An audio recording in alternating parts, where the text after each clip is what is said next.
vous êtes bien sur les programmes de la radio-télévision Canal Delta et principalement sur le journal des locales, le 9e numéro de cette émission spécialement concoctée pour vous permettre de suivre l'évolution de la pré-campagne de la campagne pour le compte des locales de décembre 2013. Tout de suite, avec l'équipe qui m'accompagne, il s'agit de Christian Limimbi qui est à la réalisation et à la diffusion, tandis que Landry Ibongangema et Rodney Mayoulou se partagent les cadres et les lumières. Tout de suite, installez-vous confortablement, messieurs et dames, bonsoir. Derrière la première transition, nous nous retrouvons.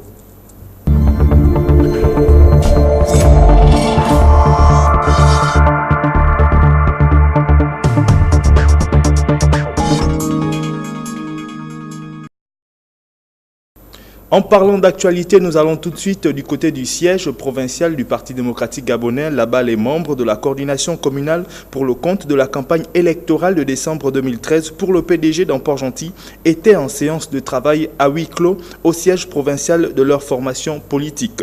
Un passage en revue du plan d'action érigé par les directeurs de campagne de chaque liste PDG dans les 4 arrondissements de notre commune s'avérait nécessaire, d'autant plus que l'ouverture officielle de la campagne pour les locales de décembre 2013 interviendra dans un peu moins de 6 jours.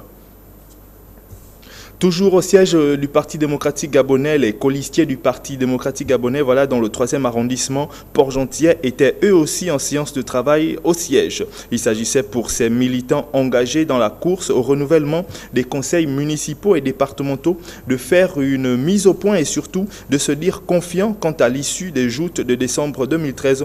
Robert Orandara est au micro de Rodney Mayoulou. Interview. Bon, vous savez que le 3e arrondissement, c'est un arrondissement qui est au centre de la commune de Port-Gentil, de la ville de Port-Gentil. Et les policiers sont très confiants parce que, au préalable, nous avons déjà fait un bon travail. Nous nous sommes rapprochés de nos populations et nous avons l'avantage d'avoir un maire sortant qui a fait un très grand travail. Et le maire que nous avions a regardé l'intérêt général des populations. Et aujourd'hui, nous avons une bonne lecture de la ville. Donc, nous avons un discours à faire valoir, nous avons des arguments à faire valoir et nous sommes très confiants à ce sujet-là. Et nous pensons que les populations regardent ce qui se fait en ce moment et que ce qui va se faire dans l'avenir est très...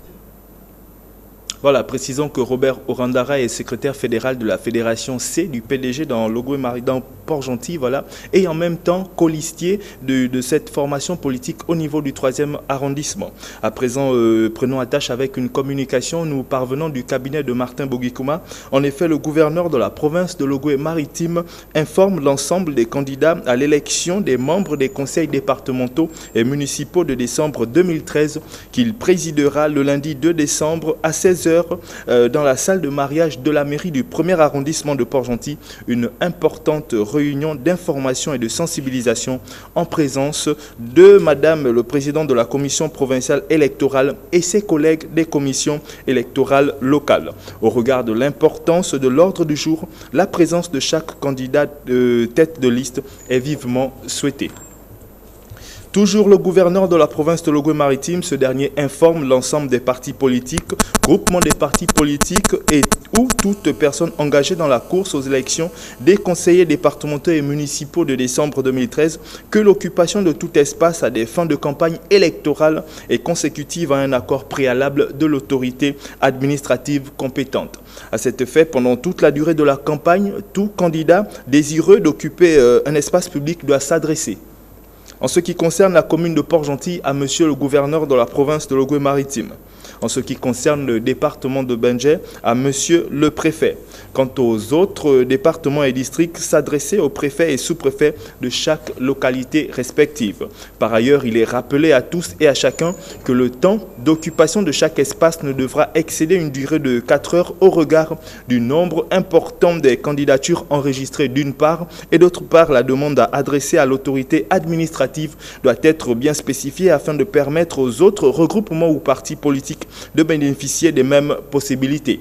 Par la même occasion, nous vous signalons que nos orientations sont motivées par une question d'équilibre et de justice auprès de tous les candidats en lice, compte tenu de ce qui précède. L'occupation de tout espace public sans l'autorisation des autorités susmentionnées sera considérée comme un acte incivique non conforme à la loi, pouvant amener les auteurs à assumer les conséquences d'interpellation qui en découleraient. Et après ces communications, la deuxième transition est juste derrière, nous nous retrouvons pour la presse en ligne.